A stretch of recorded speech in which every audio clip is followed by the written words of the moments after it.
मरहबा collection mall, readymade कपड़ों का भरपूर खजाना, jeans pant, T shirt, cargo pant, night pant, बच्चे और बच्चियों के लिए अच्छे खूबसूरत और उम्दा ड्रेस। पता याद रखें, जमुर हाई स्कूल मेन रोड, जैतून हजीन मस्जिद के पास।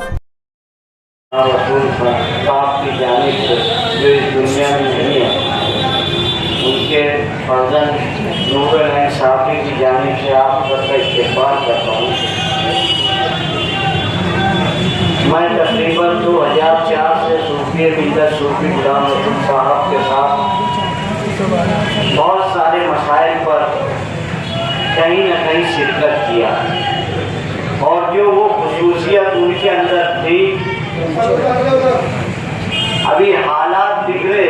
12 नवंबर का मामला आया और बहुत सारे मामला आए जिसमें उन्हें हमको बहुत सख्त ज़रूरत महसूस हुई कि ऐसा कोई बंदा ना था कि एसपी साहब, आईजी साहब इन सब को जाकर समझा सके कि ये जो लोग हैं ये ऐसे लोग नहीं हैं, इसलिए इनके ऊपर ऐसा केस ना बनाया जाए।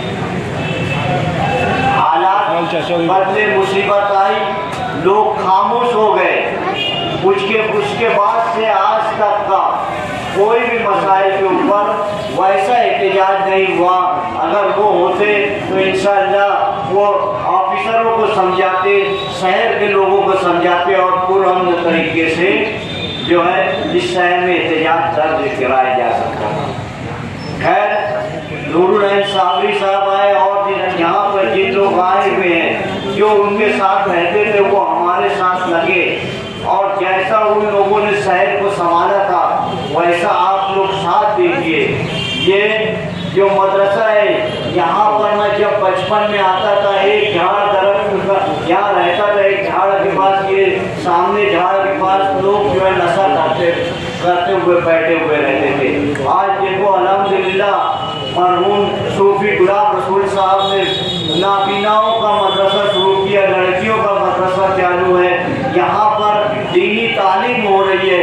अल्हम्दुलिल्लाह इसको आगे बढ़ाते हुए नूरुल अलैन साबरी साहब, अकबर शेख, जमील टेलर साहब और सब ट्रस्टियान यहाँ मिलजुल कर इस मदरसे को ऊंचा ले जाने की कोशिश करते हैं। हम लोग उनका साथ देते हैं, आप लोग भी उनका साथ कीजिए। मैं अपनी बात यही रोकते हुए एडिशनल एक्ट्रेस साहब अनिता साहब आए, मैं उनका